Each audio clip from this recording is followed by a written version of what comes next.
தேவன் உங்களை விசாரிக்கிறவரானபடியால் உங்கள் கவலைகளை எல்லாம் அவர் மேல் வையுங்கள். கர்த்தர் மேல் உன் பாரத்தை வைத்துவிடு, அவர் உன்னை ஆதரிப்பார், உன்னை ஒருபோதும் தள்ளாட விட்டார். நீங்கள் கோபம் கொண்டாலும் பாவம் செய்யாதிருங்கள். உங்கள் முழு இருதயத்தோடு அவரை தேடும் பொழுது கண்டுபிடிப்பீர்கள். அவர் உங்களுக்கு செவி கொடுப்பார். அவர் சொற்கேட்டு நடந்தால் கன்மலையில் உன் வீட்டை கட்டுவார்.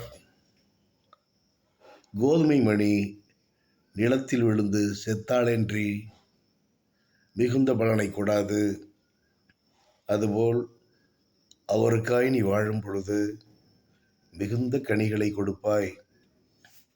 உன் பாவங்களை மறைக்காமல் அவரிடம் ஒப்புவி, நீ புது சிருஷ்டியாக மாறுவாய். இந்த உலகத்திற்கு ஏற்றபடி நடவாமல் அவரை பின்பற்றி அவரை பற்றிக்கொள். நீ தாழ்மையாயிருந்தால் உன்னை மேன்மையாக்குவார். அவர் நம்மை நியாயம் தீர்க்கும் நாளிலே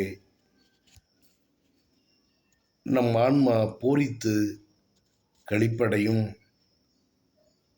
பூமியிலே நீ சோதிக்கப்படும் பொழுது அவரோடு நீ இருந்தால் பரலோகத்தின் பங்காளனாயிருப்பாய். ஆமேன், ஆமேன், ஆமேன்.